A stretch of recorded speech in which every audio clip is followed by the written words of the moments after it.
morning, afternoon, evening, everybody. My name is John. I'm Aaron. And I'm Nicki. And welcome to Talkie, where we're going to talk a lot about Rocky Horror. How are the two of you doing today? How are you, Aaron? Oh, I'm doing good. I've had a busy week with a lot of work and a lot of staying home. I got a couple new books in the mail, so some extra Rocky stuff to look at for me this week. So that's been a lot of fun. What's going on with you? Honestly, I have done pretty much nothing with my past 2 weeks, but I have drank an unholy amount of Arizona iced tea, so I feel like that's something really exciting for me lately. Hey, somebody asked me what I did. Hey, John, what'd you do? Yo, absolutely nothing. Coolest part of my week was yesterday I was streaming Toy Story 2 Buzz Lightyear to the Rescue on Twitch, and I ended up getting a max viewer count of like 74 people. It was wild. Whoa! Oh, shit! That's awesome. I know, right? I'm like famous now. Well, hopefully you'll still keep doing this with us here, even though your newfound celebrity is taken off. You're being silly, Aaron. The only reason I'm a celebrity now is because of Rocky Talkie. All right, y'all. Who's ready to talk about some Rocky news? Yeah, let's start with some global news.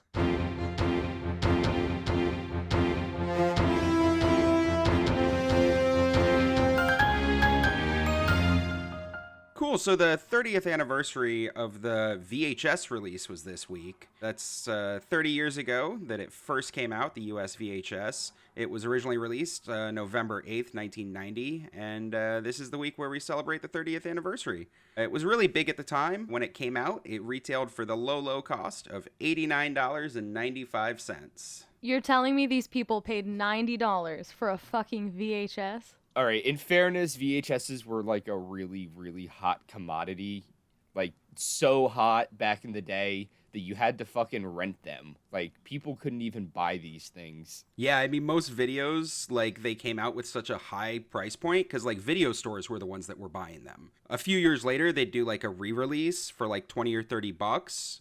And, like, Rocky did the same thing. There was a second version later that was lower that everybody could afford, but the first ones, they went to rental stores. It was definitely a big deal. It was the first VHS release of Rocky Horror for the US audience. Could you imagine shadowcasting Rocky before you had a copy of the movie you could watch at home? Like, all of these people just had the soundtrack on vinyl or cassette. And if I'm being honest, I don't even know what a cassette is, so I would be fucked. Oh, God, Aaron, why are we doing this podcast with a literal child? I don't know, man. Well, they even went crazy on the original packaging for the VHS. Like, parts of the tape were colored red. They had, like, this really special black and red label. The outer slipcase that the VHS would go into, it had, like, this embossed pair of lips and it had this red logo with, like, really reflective highlights.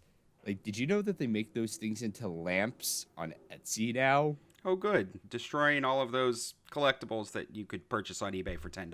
So I don't think anybody's missing out. Right, exactly. Yeah, I mean, what a lot of people don't remember today is that this was, like, such a major event for the community. You know, it was the first time that Rocky was coming out on video and people could see it. Local rental stores, they all, like, tapped the casts in their area to come and promote the release. In New York City, Piro writes that he and the 8th Street Playhouse toured video stores up and down Manhattan, fully clad in their fishnets and heels, just running around. Surprisingly, he says that the Times Square locations were the least receptive. Although, given what was going on in Times Square in the late 80s, early 90s, that seems pretty fair. Yeah, absolutely fair. There was actually a lot of controversy, and a lot of people were being really gatekeepy at the time. Like, the VHS release wouldn't really convey, you know, the real Rocky Horror experience. Like, you have to be in a theater throwing rice at these poor people in order to get the full experience kind of stuff. But in a TV Guide article that was written in 1990, Lou Adler said that he had resisted putting Rocky on VHS because it might, quote-unquote, hurt the film. But he finally agreed after Bob DeLellis, who was the CBS Fox president at the time, was the one who pushed for the video release. And Adler said that he just kind of eventually agreed. He said the film has more aware non-viewers than any other film. They either don't want to stay up until midnight, or they're not quite sure what they're getting into, and this was an attempt to open it up to them. Which honestly I think is pretty cool. I mean, they did it in Perks of Being a Wallflower, so why not do it back in the 90s? Wait, Perks of Being a Wallflower takes place in the 90s. So speaking of non-viewers, Speaking of non-viewers, did you guys hear about this? Aiden Zhane was nominated for a 2020 WOWIE award. why do we have to talk about this? I don't know who that is. Okay, well, I'm sorry, John, but let's jump into it. The World of Wonder WOWIE Awards, they're a celebration of the best in artistry, activism, entertainment. They reward contributors in everything from fashion and beauty to music and art, like all the way to politics and social media. They have categories for Outstanding Correspondent with nominees like Rachel Maddow and Trevor Noah, and categories for Outstanding Clapback with nominees like Claudia Conway. So it certainly is covering the bases. And for Aaron's sake, as well as for all of you who have no fucking idea who Aiden Zhane is, let me drop some knowledge on you. So Aiden Zhane was a contestant on RuPaul's Drag Race Season 12. She placed 10th, which is not very good, but delightfully middle of the pack. She recently came out with a new single called Boo, in all caps, very important. And this past week, she was nominated for a WOWIE Award for Outstanding New Artist. Hold on. Like, I know the drag community is super relevant, right? We're all really cool with that. But, like, how is this Rocky related? No, that's fair. So earlier this year, during her time on Drag Race, Aiden Zhane impersonated Patricia Quinn during a show segment called Snatch Game, where the contestants do celebrity impersonations. The performance heavily leaned into the idea that Pat's memory was shot due to years of substance abuse. It was super uncomfortable. As somebody who watched that episode happen in real time, it was one of the biggest train wrecks that has ever happened during a Snatch Game performance.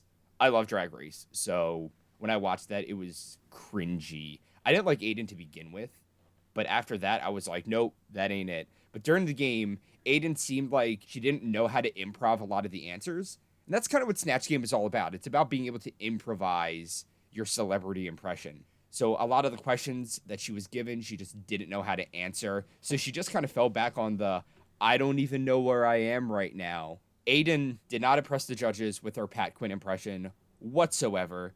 And she ended up being voted off after the challenge for portraying Pat Quinn as forgetful and for also failing to do a British accent, which, like, come on, Pat Quinn is British. Wait, seriously? Yeah, I shit you not. Did not even give Pat Quinn a British accent. That seems like the baseline requirement, right? Okay. The judges were certainly not the only people that weren't impressed, because Patricia Quinn literally lost her mind after seeing herself portrayed this way. She took to social media, where she complained loudly about both Aiden and the show, and went on to release the following in a press statement. Ooh, I can't wait to hear this. I love this. She said, "Well, damn it, Janet. I have been an actress since I came over on the boat from Northern Ireland to London nearly 60 years ago without a penny because I wanted to act. I have never been interested in drugs, and with regards to my memory, I was recently applauded on stage for my sharp recollections of filming the Rocky Horror Picture Show. I am disgusted beyond belief at how I was portrayed on RuPaul's Drag Race. I was flattered that a young person wanted to portray me on a popular TV show, but unfortunately this is where the flattery ends. I did not respect being described as an old cookie woman or being depicted as a washed-up actress who has taken too many drugs. I'm actually filming a new movie later this year and look forward to that, and there will be no drugs on set. Well, not from me anyway. I wish Aiden had given me the common courtesy of a heads up, and maybe I could have given him a few lines to say on the show. I want to thank my Rocky Horror fans who have been amazing and shown me overwhelming support. I couldn't ask for a better fan base. I do not know Aiden, but I do not wish him the upset or distress that I have felt in these past few days." Microphone dropped. That was a mouthful. Yeah. I mean, honestly, I don't blame her for being as angry as she was. If anyone who has not seen it, just YouTube it. It's something. So this weird feud between Aiden Zhane and Pat Quinn, which nobody had on their 2020 bingo card, went on for like a few weeks before it kind of fizzled out. It probably helped that Aiden was cut as a contestant like immediately after this happened. But this was back in April. Up until recently, Aiden hasn't really been promoting any other projects since getting cut. And to be fair, nobody has done much since April because of the everything outside. But it looks like she's been working on her music career and is doing pretty well for herself. I mean, yeah, I'm glad she was able to get past that weird internet drama with Pat, and now she's being nominated for a WOWIE. WOWIE! That's awesome! I'm sorry. The awards winners will be announced on December 4th, 2020, with their first live stream WOWIE Awards ceremony, featuring extra special live performances from some of our favorite drag queens. If you want more info, go to worldofwonder.net for deets about the event. Yeah, so next up, we're going to be talking a little bit about the UK tour. Their dates were announced. They're moving full steam ahead this week. They've had scheduled already 24 different locations with dates so far, beginning in mid-March and running through early October. Now, if this tour actually happens, there's got to be more dates that are going to be scheduled because let's be real, friends. Who the fuck ends a Rocky Horror Show tour right before Halloween? Yeah, I would expect to see some more coming from that. That's a missed opportunity. Oh, for sure. So they're confident about the tour, but they're not confident about the end of it? I don't know. Richard O'Brien made a statement. It was posted to the UK fan club group. It was kind of cute. Here's what it said. "We could all do with a huge liberal dose of what's good for us at present, and to that end, we look forward to seeing you in 2021 for the best party time ever." That's a big if, though, right? March is only 4 months away, and we have no idea what the odds are of being ready for the best party time ever is. I'm skeptical. Hi, Skeptical. I'm John. So the UK is actually still in the middle of what is supposed to be like a second month-long lockdown. The government has already stated that restrictions could last way beyond December 2nd if their infection numbers don't improve.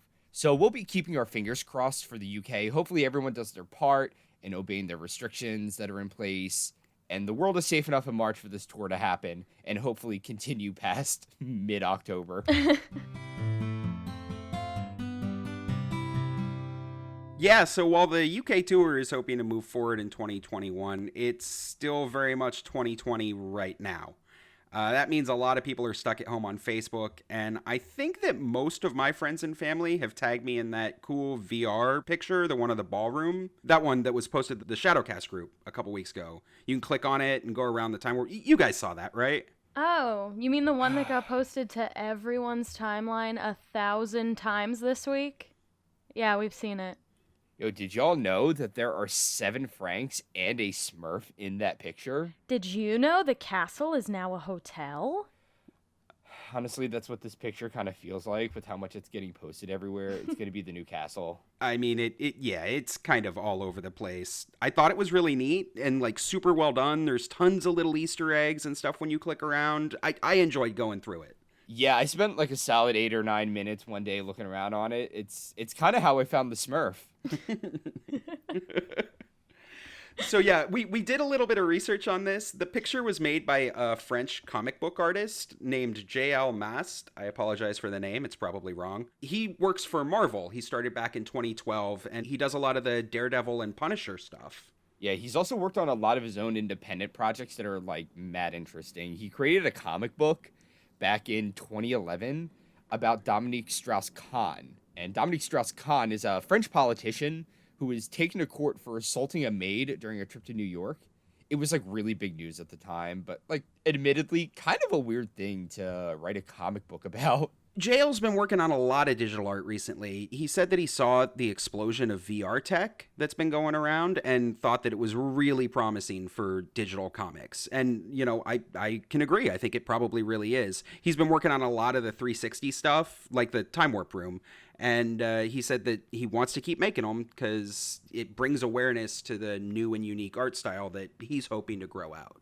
Yeah, I mean, if you check out his website, mass360.com, you can see that he has a lot of these comics, and they're all really freaking cool.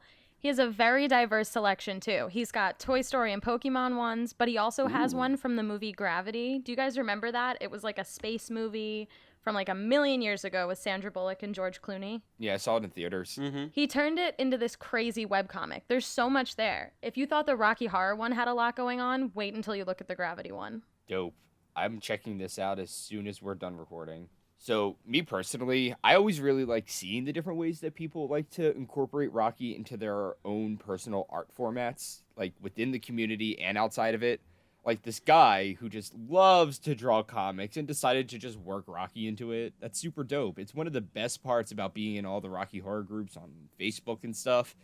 It's getting to see all the other things that people like to do that they somehow find ways of incorporating their love of the movie into. Yeah, did you see the other day there was a post where we were talking about all of our favorite like books for Rocky? I knew you were going to bring that up. I genuinely did not know that there were anywhere near that many books about fucking Rocky Horror in existence. Dude, there are so many, and a lot of them are like really weird, right? You have all the ones that like everybody kind of knows about. The Mick Rock book, right? That's the one that everybody uses for costuming and for photos.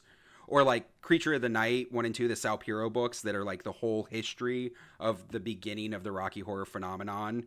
There's even like the comic books that came out, the song book, all sorts of stuff.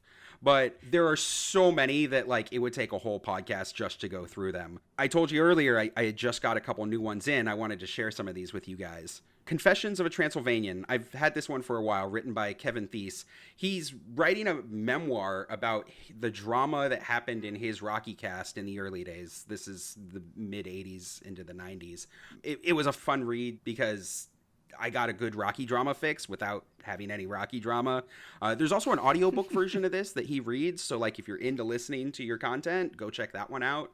The craziest book that I've seen recently, though, is this book called It's Just a Jump to the Left, The Unauthorized Guide to Occult Symbolism in the Rocky Horror Picture Show. This is written by a guy named Isaac Weishaupt. I'll just give you a second to mull over that title. Yeah. I'm going to need a lot more than a second to mull over all this info that you're giving me right now. Well, let me tell you about this book. It is exactly what it sounds like. It is a bunch of conspiracy theories about how the movie is linked to the occult, a bunch of like left-hand path magic, and like all kinds of crap about Nazis and aliens. I kid you not, there is an entire chapter that's called Seriously, Is Frank the Devil? Wait, does it start with seriously? It literally does. The chapter is titled Seriously, Is Frank the Devil? There's vampirism, numerology, chaos magic. I mean, if you want to like get super stoned one night and start looking at the movie in a whole other way, I wouldn't read this book, but this book is absolutely crazy. Like for $10, it's worth a chuckle. And this last one, I got to spotlight this last one. It's called The Tragedy of Rocky, The Very Picture of Horror by Nicholas Dollak. Okay, so get this. This is Rocky Horror adapted into a Shakespearean tragedy. God. And it uses Shakespearean language, right? So imagine a movie that's been adapted to a novel that's also been translated into Shakespearean English, but by a guy who's from 2019 and may not actually be that good at it. Like, I don't know why this thing exists, but somebody made it, and I paid them $10 for it. No fucking way. Oh my God, you bought it? Oh, yeah, no, I bought it. Can we please do a dramatic reading of it? Do you think I would have brought it up otherwise? All right. I've got a script for it here. I'll send it over to you. This is an excerpt that is right after Time Warp, right? So this is Brad and Janet standing there right after Time Warp. I'm gonna go do Brad. Nikki, you can do Janet, and I guess John, that makes you Frank, right? Okay. All right. All right.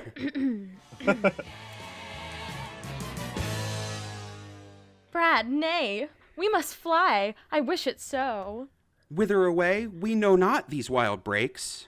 Ask the porter. Mayhap he would know of other lodgings we may take. This bacchanal hath taken on the firm of a right. Soft, Janet, we must not interfere. This be no church, no holy mass wilt thou disrupt, no God displeasure if you but whisper in the porter's ear.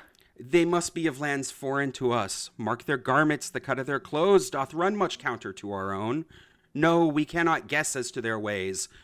But hark, the musicians strike up again. Methinks I know the pace of this dance. Oh, mockery! Fie upon you, fie! Cold and wet I stand here still, and I would fain be feathered dry. My teeth do clack, my bones are chill, my fevered brow portends of ill, and greatly all afeared I am. I'm here, be no afeared. I bid thee welcome, soggy ones, to my castle, dry as bones. My aide-de-camp you've met, I ween. Do you pardon his flippant tongue, his jibes and fleers when best you rung, the sweet-meat man whom children sung he'd been expecting of thee in. Art thou by lookout strung? Judge a book's text, not what's sung. Writ upon its cover alone, Daylight does not my form flatter, perhaps, but such things do not matter, when night doth fall and moon grow fatter. I am a lover of great renown, resplendent I am in women's garb. From my shoulders beam hangs silken scarf. Skirts billow o'er my hips and bum. From transsexual Transylvania I come. I bid thee join me in my cell, and there behold what do dwell upon a slab of marble hewn. You shiver from anticipation. Ah! You shake from precipitation. Dry clothing will ablate causation. Still, you'll quake to think what you'll be shown. Well,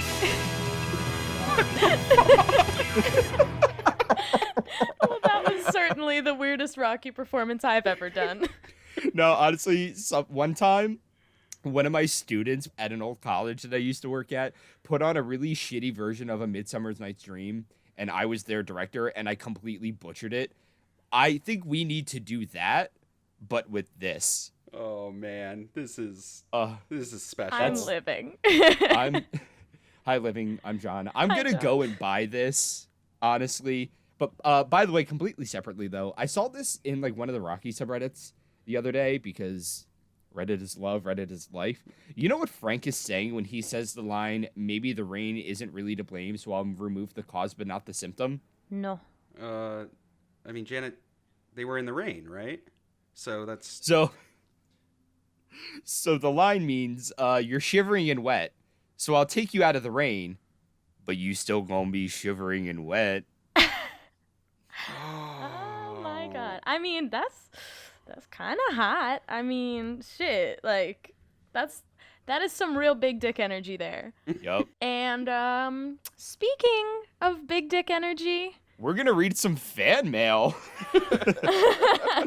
we did receive one piece of correspondence this week that was more along the lines of a gushing fan letter than actual news. We were psyched about it, so we decided to add a little something extra to the end of our community news segment that we're going to be calling Rocky Talkie's Back. If in the future we receive something like this absolute gem of a fan letter, we'll be reading it during this segment, responding to it, and basking in the glow of our internet fame that apparently drives people to send us this shit. Please tell me I can read this. Yes.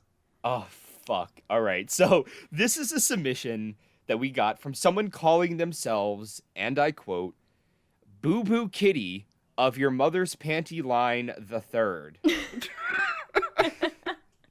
So we don't know if this is like an alias or if it's like their Christian name. Like, oh my god. Oh my god. I love that. I love the idea that there's like a 93-year-old grandfather somewhere, like in a retirement community. He's, hi, I am Boo Boo Kitty of your mother's panty line the first. God. Okay, so this message reads, Hi, RTP. I just heard on the podcast that you might be open for anything that we might want to promote.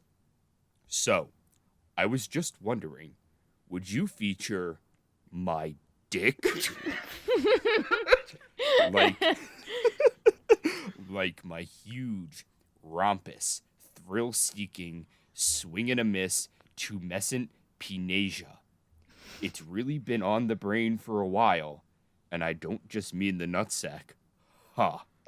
But I'm really just looking to feature my huge schlong. If you wouldn't mind. Thank you, and have a blessed day. Snoogans. Wow. Like, first off, great job, Boo Boo Kitty of your mother's panty line third, or Snoogans. I don't know which one to call you, but this is some funny shit. Hell yeah. We absolutely want to give a shout out to Boo Boo's swinging a miss schlong. We're glad it's working out for you, buddy. Great job. Just keep practicing that swing, and maybe one day you'll stop missing. You'll make it to second base. Oh, shit.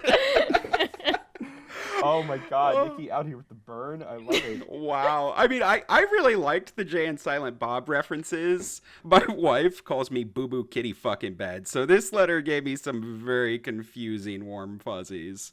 Also a very confusing hard-on. Right. And sigh, unzips pants. But in all serious, dude, we love this letter. Totally made all of our days. We're really entertained to have the opportunity to let everyone know how great that dick is. So thanks for writing in. Honestly, keep them coming. And to any of you who have a panasia as rompous as boo-boos that would love a similar shout out, or if you just have like actual community news or, you know, cool stuff that you'd like to feature in this segment, or, you know, things that are like actually relevant, like send us a message on our website, rockytalkiepodcast.com, and we'll tell everyone about it on the show, no matter how personal and intimate that it may be. Damn straight. So before we end our community news segment, we received some sad news this week. Our friend Hadrian Gass, New York City alum, he currently performs with the Excited Mental State cast. They're up in Toronto. He wrote and let us know that one of his fellow cast members, Sylvia Urbanski, recently passed away. She performed as both Frank and Janet, and while none of us have ever had the privilege of seeing her on stage, we're told that she was a bubbly person, an incredibly passionate performer, and she loved putting her own spin on the characters she portrayed. It's always tragic to lose a fellow community member, and every now and then we'll see in one of the community groups that someone has passed on, and it's always touching to watch everyone come together and be so supportive to those who are grieving. We here at Rocky Talkie, we extend our sincerest condolences to everyone a part of Excited Mental State. We're very sorry for your loss. On the brighter side, it's time for Nicki Ask the Question. So this is the part of the show where Nicki's going to ask a question. John and I are going to do our best to answer it, and hopefully we'll all learn something. Nicki, what do you got for us this week? All right. Y'all ready for this? Let's do it. So, there are so many different cuts of this movie. I've seen ones with and without superheroes, a black and white version. There's a whole cut song that I've never heard of. Why are there so many different versions? Good question, Nicki. Very good question. Yeah. So, you're welcome. Unlike the one that you asked last week, this one is good. So the black and white opening is a special feature on the DVD and the Blu-ray. Barry Bostwick just did the song that you said that you never heard of once in a while on the DNC show, and it was actually originally in the stage show. Janet has some verses with Rocky. They did it in the remake. And then Superheroes is a song that happens at the very end of the movie after Brad and Janet come out of the castle and it, flies off as castles typically do. Mm-hmm. And Superheroes is the song that Brad and Janet are singing and they're crawling around looking like they just got out of Cats 2019. Dr. Scott is on the ground and it goes all the way up until Krim's final verse. Yeah, I mean, for a long time, the only version that most people had available to them didn't have superheroes. Like, Once in a While was never part of an official release of the movie. It's always only ever been a special feature on the VHS and Laserdisc releases, and now on the DVD and Blu-ray that everybody owns. Wait, can I please get a second question? What the hell is a Laserdisc? Oh. You sweet summer child. Hey. All right, so a Laserdisc for Nicki as well as all the 4-year-olds that are listening to this. Oh my God, wait! So a Laserdisc is a big, giant 12-inch disc. Nice. Nice, right? Tell me more. Right? Much like Boo Boo Kitty Schlong Master 9000s. So when it was released, it was a type of CD that had a much higher audio and video quality than other discs at the time. Laserdiscs had menus and special features, whereas other discs you would just put in and the movie would play, or like the song would, anything like that. They used them in schools. They pushed them around on like those little stupid carts, I think I had those like 1 year in elementary school. That sounds about right. Yeah. Yeah. So the Laserdisc was different than the other versions? Yep. Yeah. Mm-hmm. How many versions of Rocky actually are there? Oh boy. A lot. Yeah, no, just a lot. Like, you got to remember that Rocky evolved over the course of its release. Like, there's been versions without superheroes. There's at least 3 different versions of the soundtrack. I mean, that's a whole separate conversation. The original, right, the 1975 UK theatrical release has superheroes in it, but the end credits, right, they don't have any cast pictures there. It's got science fiction double feature and then the instrumental of Time Warp, but no cast pictures. The US version, right, when they released it, we talked about this last week on the Midnight Movie Circuit, that one has superheroes cut off. It doesn't have Brad and Janet's verse, and it skips straight from the castle launching to the Crim's verse. So, like, the primary reason when they decided to put the movie on the Midnight Circuit that they cut superheroes, it was too much of a downer. They thought that a US cult movie audience just wouldn't like it being there. Okay, real talk, though, if we're going to talk about superheroes being a downer, I got to ask, Nicki, what is your opinion on superheroes being in the movie? Listen, as somebody who plays Janet and also just, like, consumes the movie on a regular basis, I really enjoy superheroes. I think it's a great scene for crowd interaction because you can, like, crawl through the fucking aisles and be all up in people's shit. And, like, who doesn't want to see a homeboy and a cute chick just, like, rolling around in lingerie for, like, a minute? I think it's fun. Yeah, I'm going to 100% agree with you there. I love superheroes being a part of the movie. Every single time I've ever done a performance of Rocky and superheroes isn't in it, and I'm playing either Brad or Janet, I get, like, kind of sad because it has one of my favorite bits that I do. For those of you who don't know what I look like, I'm bald, so I wear wigs for nearly every single character. And whenever I play Brad or Janet, at the very end of superheroes, like at the drop of, their last line in the song, I usually slowly, like, pull off my wig, and it usually gets, like, the greatest cheer that I will ever get during a Rocky show. Mm-hmm. But also, like, going back to the reason why they took out superheroes because it was too much of a downer, I honestly didn't even know that there was an emotion that I was supposed to feel when watching this fucking movie to begin with, aside from complete confusion. Yeah, so absolutely. So I don't really care if it's a downer or not. It's a bop, and I get to show off that I'm bald. So I think it needs to stay in. This is all a lot to take in. All I know for certain is that the movie I see now usually has superheroes and then the whole ending with the picture credits while science fiction double feature and Time Warp play. So, yeah, I mean, it would be a while before Fox realized that the fans wanted superheroes at the end of the movie. The picture credits were there from the start. They added those for the 75 Midnight Movie Circuit release. That version, the one without superheroes with the picture credits, that was still the original mono soundtrack, that's the one that played in theaters all the way up until the 90s. As you got into the 90s, there was this huge question when the movie was going to come out on VHS, right? We talked about it earlier. We just hit the 30th anniversary. A little bit before that, though, in 1987, there was a UK home video release, and that one matched the 75 UK theatrical release. So that one had superheroes on it. But those early VHSs, right, those were a super high-end market, and it wasn't until the 90s that enough people actually owned VHS players, and there were video stores everywhere, that Fox really considered putting out Rocky on VHS. Oh, yeah, like how the VHS sold for $90 in the segment earlier. So it wasn't until 1990 that we actually saw the first VHS release. Did any of you actually, like, see that VHS in public? Because the first time I saw the movie was like in 2015 when Savannah, my partner, dragged me to go see the NYC cast. VHSs were eradicated like 6 years before I was born, guys. I see. Okay, yes, my first copy of Rocky was on VHS. My dad had a copy of it, but it was never opened, so it always sat on our shelf, still like mint in bubble wrap with the big red lips on the side. And I always thought that it was like this scary horror movie, and I was too young to watch it because it was a scary horror movie. I found out that was not the case when I finally watched it when I was in...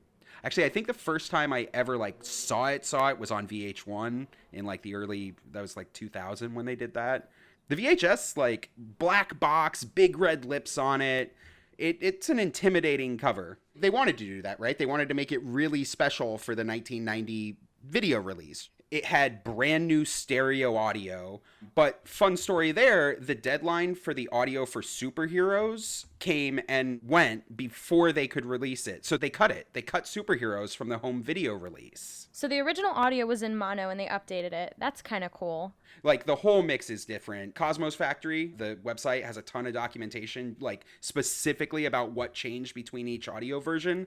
We'll throw a link for that in the show notes. But Fox finally finished that version later. Like, they actually finished the stereo audio. And, well, most of the releases afterwards included it. The Laserdisc especially had it on there. But I saw that even the later VHS releases didn't have Superheroes. Yeah, so this is what's bullshit. When the video was re-released at that lower price, like we had talked about, they didn't include Superheroes because and this is their explanation, Fox's explanation, it wouldn't have been fair to those who had paid the $90 for the original release. That's a stupid excuse. Honestly, I mean, you can bet that they won't do that today. That would be a microtransaction. Nobody pays for microtransactions except, well, you know, like, fans would buy it twice, 3, 4 times over. Hell, I can't tell you how many times I've put in for a microtransaction for something. When Pokemon Go was a thing, I'm pretty sure I cashed up to like $150, $200 on stuff from Pokemon Go. That's $150 to $200 that I'm never going to get back. Yeah, I mean, I think I need 2 hands to count the number of copies of Rocky that I own. Like, another copy would not have been a problem for me. Right. So, yeah, I mean, Fox was still not on the same page as all of the fans. Like, we wanted Superheroes, and we were slowly getting it. Throughout the early to mid-90s, we were doing everything we could, we being the community. Time Warp, the UK fan club, they ran conventions in 92, 94, and 99. Well, they had connections at Fox, and they got new prints of the film done for each of these conventions. When Fox asked them what they wanted with it, they said, well, we want it to include Superheroes. And all of those prints made it into circulation in the UK. I mean, this is the way that, like, every print that you've probably seen now is it's got Superheroes in it. Okay, so the fans are starting to get Superheroes out there in theaters. Fox screwed something up and we lost Superheroes in the version we could watch at home. What about Once in a While? Where is it this whole time? Oh, Once in a While's lost. It's sitting in an archive somewhere. Once in a While, it's on the DVD and Blu-ray, so, like, we know they found it, and it's also in the original stage play. Like, we just saw Barry sing it at the DNC show. Like, they eventually had to have found it. Yeah, so this is actually a really cool story. Once in a While was a rumor for a long time. It was lost footage that we'd heard about but didn't think that we would ever get to see. There were rumors floating around online in 1995 that Fox was hunting for a copy for the 20th anniversary. So they found it, or at least they found some of it, and they reconstructed it with shots from earlier in the film. So in 1995, the 20th anniversary convention in New York City happened, and that was the first time that they revealed the reconstructed version of Once in a While. Pretty much exactly in the same form that you've seen it on the special features on the DVD or the Blu-ray. Yeah, like that, or, you know, cut into virtual shows, which is like the new thing. I always love that. Honestly, every single virtual show is like, we got to do Once in a While. Yeah, so there's a really cool message that's archived in the Rocky Horror News Group. That was an online chat community from 1996. Bill Brennan, Rocky Horror legend, he says in his post, quote, I can recall the screening of Once in a While at the 20th anniversary. I was standing next to Madman Mike. He's the longtime member and leader of the New York City cast. Bill goes on, he, like myself and a number of others there at the Roxy, were kind of teary-eyed, so I guess the memories associated with it make it fun for me. I mean, that's really cool, right? Like, there was this bit of film that everybody had kind of rumored that it was there, and, like, everybody was so emotional sitting there watching it. I mean, I myself have teared up standing next to Madman Mike before, but that's mostly because I didn't smoke menthol and he did, so...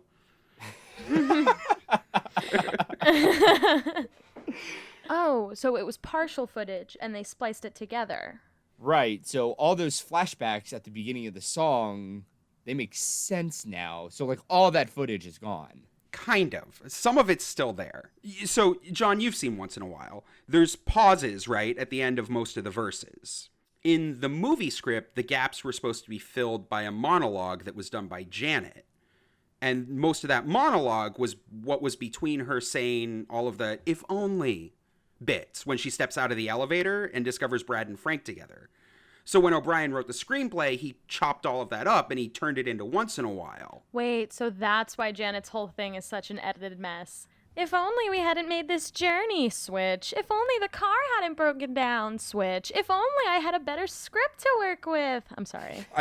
You're not wrong. That's exactly what it was. All of that was chopped up and then reconstructed back together, and that's why that's an absolute mess. It's so funny when you're like, oh, wow, the editor didn't do a horrible job. He actually turned a pile of nothing into something. So they found Once in a While, right? And just in time for the 20th anniversary. So this time Fox was like, oh, well, we're going to do a big release with the 20th anniversary. We have no problem charging people again. That'll be fair. And in December of 95, they released the 20th anniversary Laserdisc box set. If you were upset before, listen to this. Retail price, $124.98. What the fuck? Yes. $125 for a special edition of this movie. To be fair, let's transport back, to the 20th anniversary, December 95. It was the first time that everyone got to see all the special features that the Laserdiscs allowed. It was like the highest quality version of the Rocky Horror Picture Show that you could get without importing it. Like, they had a new letterbox transfer, they had the stereo track, they had an audience participation track, they had deleted scenes, Once in a While, and superheroes as supplements on the Laserdisc, they had outtakes, they had a documentary, they had I shit you not, a 24-karat gold CD of the soundtrack, and then they also bundled it with the Sal Piro book Creatures of the Night 2, Lost in New York, so... I mean, that's a pile of stuff. So, all right, $125. Okay. So the collectors can have superheroes in Once in a While, but it's not out there for everyone. And a lot of the theaters are still showing Rocky without superheroes? Yeah, that's right. So in 96, right, Fox is finally getting with it. They start replacing some of the prints that are out there, the ones that are being shown in theaters, with new prints. They include the stereo audio because they finished it, right? It was released on the Laserdisc. And finally, they start putting superheroes on these prints. But that makes some fans really excited because, great, we got superheroes. But there's other fans who are going, wait, but why'd you screw with the soundtrack? We liked the original mono soundtrack. So that is going to continue to be a problem for another several years. In 98, they release another special edition VHS. This has the stereo audio, and it includes both Once in a While and superheroes, but there's still supplements. There are extra features on it. They're not baked into the movie. Now, this has to be just about the time that DVDs started becoming a thing.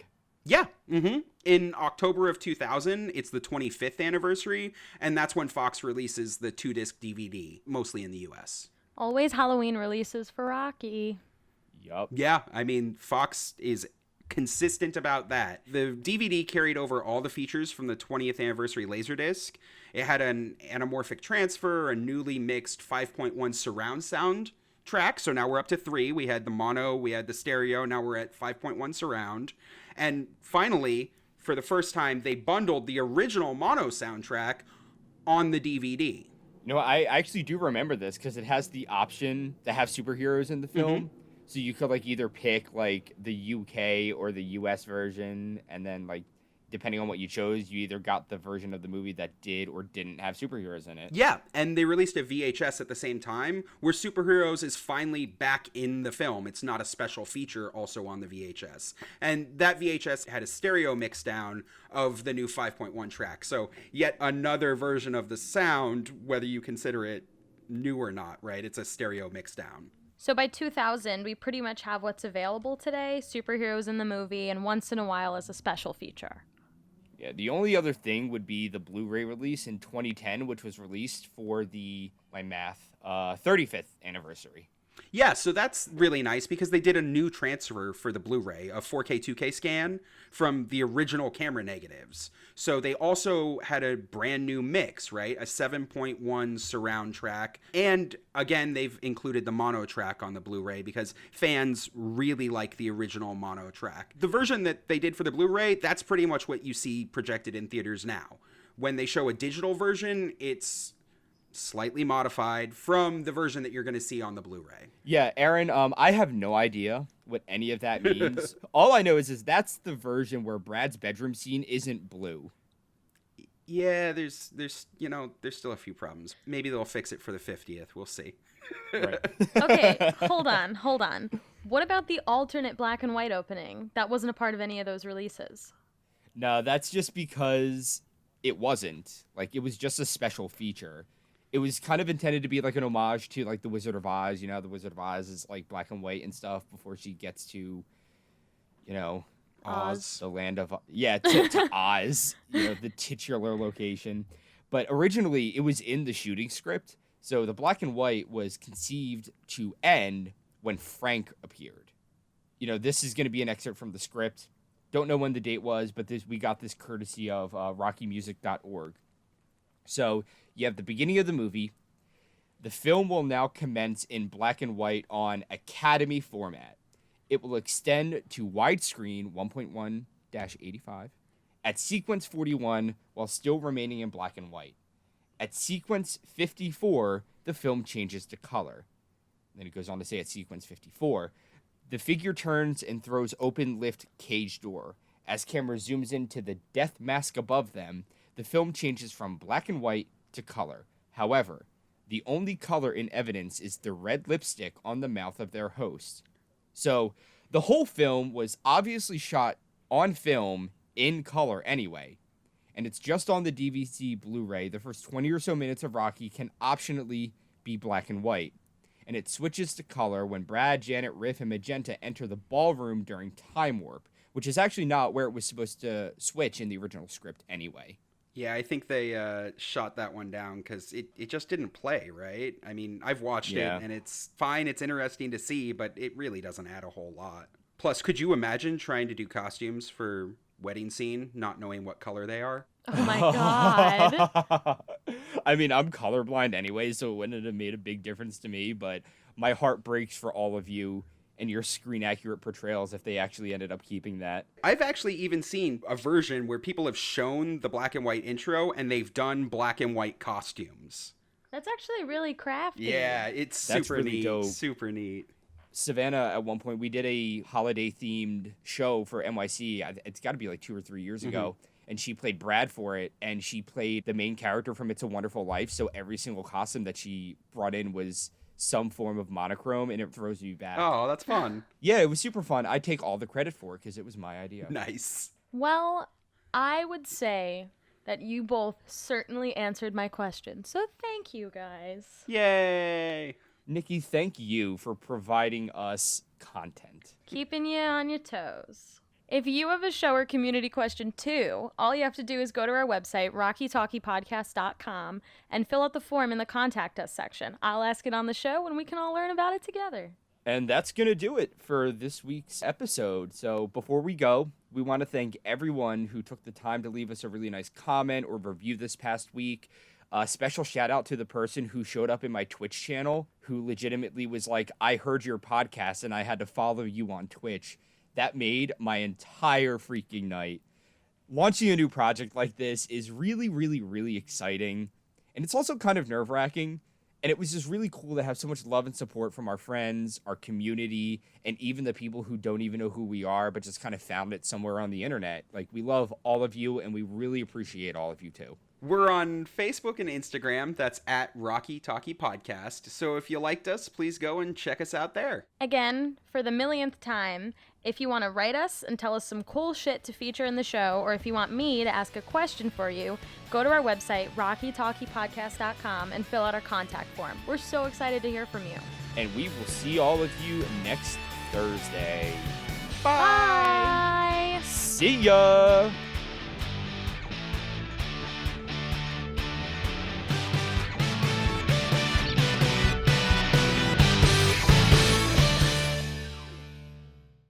Fuck me, dude. I got a goddamn sonnet. Hold on.